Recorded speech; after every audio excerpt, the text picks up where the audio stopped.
और सीधे चलते हैं बिहार, जहां पे हमारे साथ अशोक चौधरी जो एजुकेशन मिनिस्टर हैं बिहार के, वो जुड़ रहे हैं। सर, आपका बहुत बहुत शुक्रिया एनडीटीवी इंडिया से बात करने के लिए, आपने वक्त निकाला है। सबसे पहला सवाल जो हम अभी चंद मिनट पहले एक तस्वीर दिखा रहे थे, हम चाहेंगे कि वो तस्वीर फिर से दिखाई जाए। कुछ छात्रों ने प्रदर्शन किया है पटना यूनिवर्सिटी के सामने कि जो कोटा में फंसे छात्र हैं उनको वापस क्यों नहीं लाया जा रहा। सबसे बड़ा सवाल ये है, यदि यूपी ला सकता है, यदि गुजरात ला सकता है, छत्तीसगढ़ ला सकता है, आसाम ला सकता है, तो बिहार क्यों नहीं उन छात्रों को ला रहा है? मनोरंजन जी, पहले मैं एजुकेशन देखता था, अब मैं अभी आजकल भवन निर्माण देख रहा हूँ।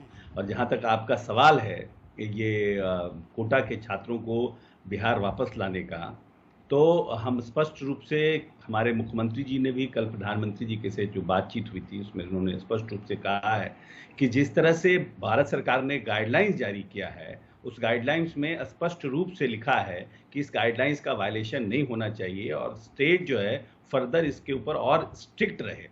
तो हम समझते हैं कि कोटा एक पॉलिटिकल इशू बन गया है और हर लोग बार बार इस तरह के लोग जो पॉलिटिकल पार्टीज हैं, जो विरोधी पॉलिटिकल पार्टी हैं, वो अपने लोगों को उकसा करके इस तरह का बयानबाजी करवा रहे हैं जानबूझ करके।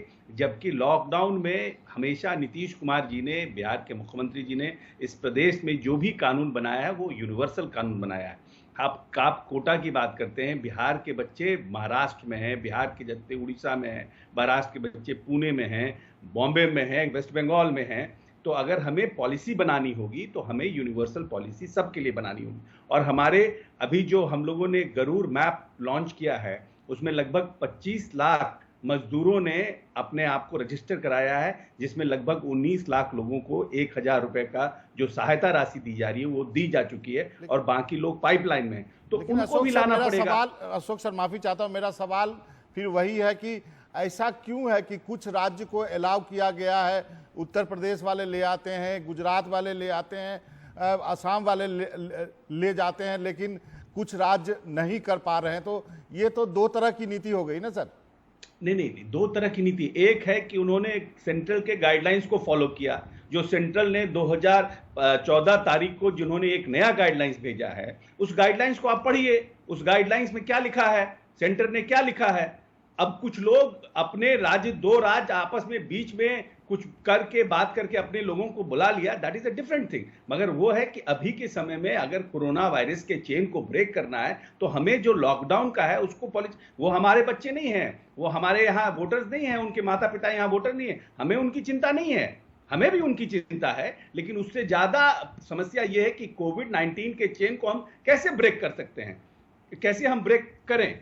और उसके लिए जो भारत सरकार ने गाइडलाइंस दिया है, जो प्रधानमंत्री ने बार बार बोला है, नितिन गडकरी का आप इंटरव्यू, आपके ही एनडीटीवी पे इंटरव्यू था, आप उनका इंटरव्यू सुनिए, उन्होंने क्या कहा है। तो जो लोग वायलेशन कर रहे हैं गाइडलाइंस का, उसके लिए हम क्या कह सकते हैं। लेकिन सर, एक सामाजिक सरोकार भी तो है, आपके ऊपर भी तो दबाव होगा समाज का, जिनके बच्चे हैं। एक मंत्री जी अपना पास बनवा के जाते हैं, बच्चे को ले आते हैं, उस एसडीओ को सस्पेंड कर दिया जाता है। ये भी चीजें तो हो रही हैं सर। नहीं, अब ऐसा है कि कोई व्यक्ति, मनोरंजन जी, ये कह करके, इसमें पूरे देश में जो गाइडलाइंस है, जो ये अभी की जो परिस्थिति है उसमें जो गाइडलाइंस जारी हुआ है उसमें है कि स्पेशल प्रोविजंस में आप पास इशू कर सकते हैं। अब हमने एक प्रोविजन ले लिया, स्पेशल प्रोविजन ले लिया और हम पास ले लिए अपने इन्फ्लुएंस से, और आप अपने बच्चे को लेकर के चले आए। लोगों को जब जानकारी हुई तो जिन लोगों ने, जो लोग भी इस एक्ट में इन्वॉल्व थे, चाहे वो उनका ड्राइवर हो, बॉडीगार्ड हो, जिन्होंने दिया पास, उन सबको निलंबित किया गया और सब पर एक्ट किया गया है। तो सरकार तो, हम तो कानून से चलेंगे ना, जो कानून में हमारे पास प्रावधान है हम उसको फॉलो कर रहे हैं। हम कहाँ गलत हैं, हमको ये बताइए, वेयर वी आर रॉन्ग। दूसरा मेरा एक सवाल ये है, चलिए आपने स्थिति साफ कर दी, लेकिन जो कुछ देखने को मिल रहा है वो तो, उस पर तो सवाल होते रहेंगे। बिहार में कोरोना की क्या स्थिति है, मतलब कैसे आपने आइडेंटिफाई किया, क्या टेस्टिंग हो रही है? क्योंकि सबसे बड़ा सवाल यही है कि यदि टेस्टिंग नहीं होगी तो फिर कितने मरीज पॉजिटिव है ये भी पता नहीं चलेगा।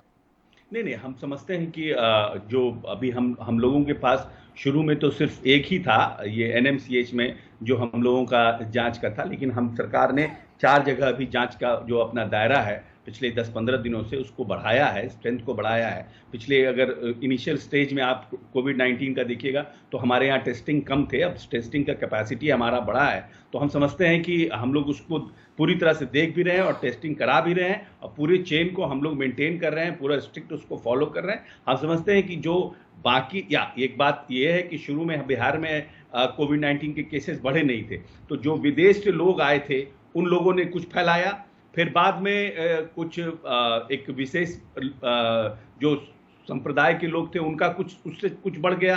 तो अब जो थर्ड केसेस बढ़ रहे हैं वो जो लोग बाहर से आ रहे हैं, चाहे पंजाब से आए थे, एग्रीकल्चर में हम लोगों ने छूट दिया था कि एग्रीकल्चर में हमारे यहाँ गेहूं की कटनी होनी थी, तो कंबाइंड हार्वेस्टिंग से के जो ड्राइवर्स थे होते हैं वो पंजाब के होते हैं, तो उनको बुलाया गया था, एग्रीकल्चर ने एक ऑर्डर पास किया था, तो उससे कुछ हुआ।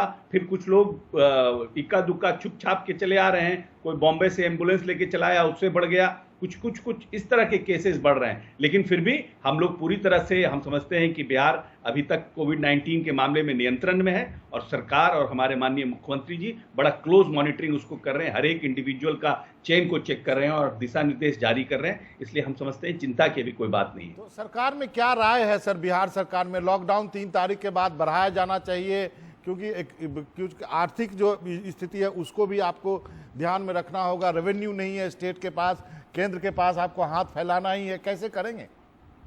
नहीं, ये बात मनोरंजन जी आपका एकदम जायज प्रश्न है। ये सबके लिए बहुत बड़ा प्रश्न है कि जो परिस्थितियां हैं खास करके हम लोगों के यहाँ कि हम लोग अभी इधर एक हफ्ते में, if you will see in last 1 week हम लगभग 100-150 केसेस हमारा बढ़ गया है, जबकि हम लोग 60-70 के एक हफ्ता पहले 60-70 पे थे।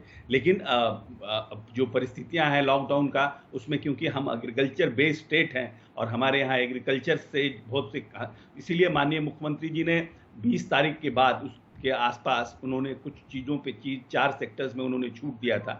एक तो उन्होंने जो हमारा जल जीवन हरियाली जो कार्यक्रम चल रहा था, जिससे कि हम बरसात के पहले अपना काम आहर पैन तालाब इसकी खुदाई का जो हमारा काम था वो सबको काम को, और उससे रूरल जो एरियाज़ में हमारी रूरल इकोनॉमी है वो भी हमसे इससे स्ट्रेंथन होती, तो उसको उन्होंने छूट दिया है।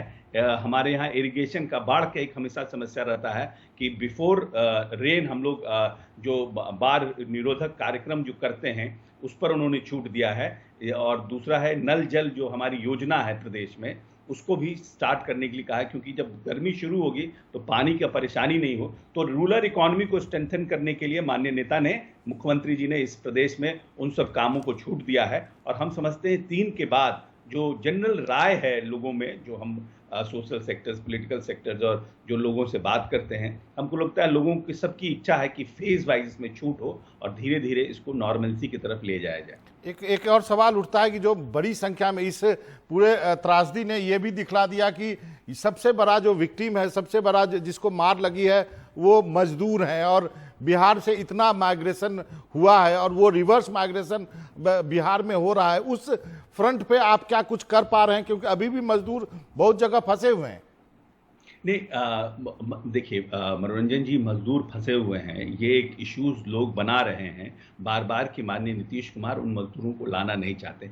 ये बात सरासर गलत है कि माननीय मुख्यमंत्री जी लाना नहीं चाहते। बिल्कुल हम लाना चाहते हैं, लेकिन जो कोविड-19 का क्राइसिस है उसको भी तो हमें देखना होगा। अभी क्या है कि हम लोगों ने, जब हमारे यहाँ कुछ पहले लोग आए थे तो हम लोगों ने बॉर्डर पर क्वारंटाइन कराने का प्रयास किया था, मगर नंबर्स बहुत ज़्यादा थे, तो हम बॉर्डर पर उतने लंबे लोगों को मूलभूत सुविधाओं के साथ रखना हमारे लिए संभव नहीं था। फिर हम लोगों ने स्कूल में जो गांव में जो स्कूल्स थे उसको एक क्वारंटाइन सेंटर्स बना के हम लोगों ने उसको स्ट्रेंथन किया। उसके बाद हम लोगों ने कहा अब है कि ये एक बड़ा संख्या है, अगर आप देखिएगा तो 25 लाख मजदूर ऑलरेडी इसमें हमारे जो ऐप है उसमें रजिस्टर्ड है। तो हम समझते हैं कि अगर हम लोग एक मिनिमम भी फिगर लेंगे तो लोग आने वाले होंगे तो 8-10 लाख तो निश्चित रूप से आएंगे।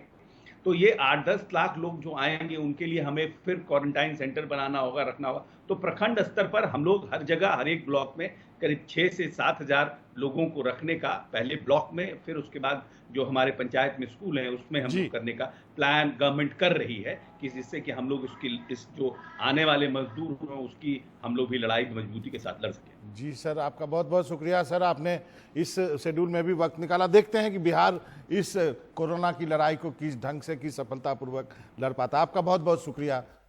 अशोक चौधरी जी।